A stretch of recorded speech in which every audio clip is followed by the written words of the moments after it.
Azərbaycan və Dağıstan arasında münasibətlərin tarixində bugün də böyük ehtiramla xatırlanan şəxsiyyətlər var. Onlardan birində 2-ci Dünya müharibəsinin ən ağır illərində Dağıstana rəhbərlik edən Əziz Əliyevdir. Onun irsi bugün də yaşayır. Rusiya üzrə xüsusi müxbirimiz Zakir Musayevin mövzu ilə bağlı Dağıstandan hazırladığı reportajı təqdim edirik.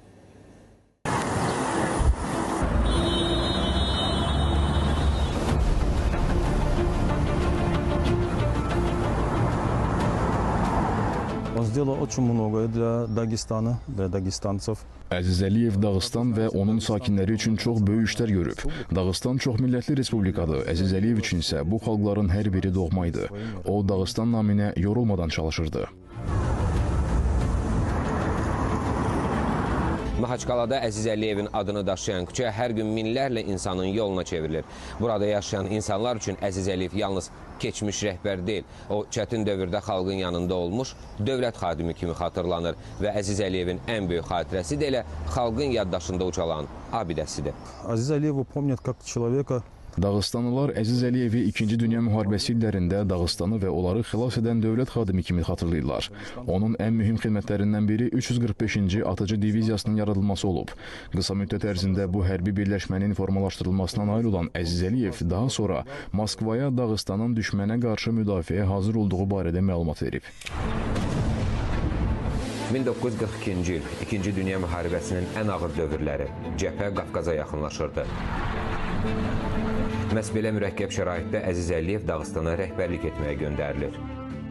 Декабрь 1942 года это было самое сложное время. 1942-ci ilin dekabrından sonraki dövr 2-ci Dünya müharibəsinin ən ağır mərhələlərindən biri idi.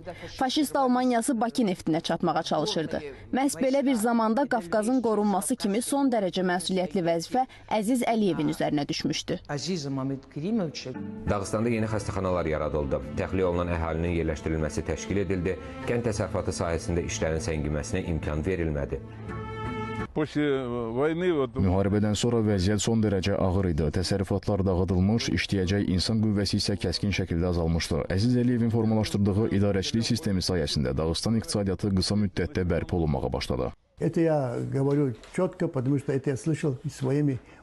Bu hadisəni mən şəxsən eşitdiyim üçün tam məsuliyyətlə danışıram. 1942-ci ilin sentyabrında Dağıstan Vilayət Partiya Komitəsinin plenumu keçirildi. Həmin iclasda əvvəlki birinci katib vəzifəsindən azad edildi və Əziz Əliyev yekdilliklə Dağıstan Vilayət Partiya Komitəsinin birinci katibi seçildi.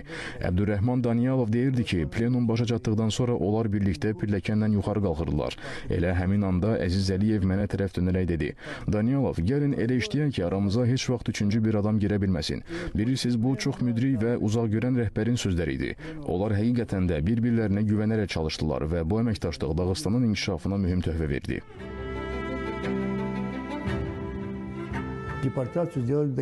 O illərdə Dağıstanda da deportasiya təhlükəsinin yarana biləcəyi barədə narahatlıqlar var idi. O nəslin nümayəndələrinin xatirələrinə görə Əziz Əliyevin fəaliyyəti nəticəsində Dağıstanın deportasiya təhlükəsi aradan qalxmışdı.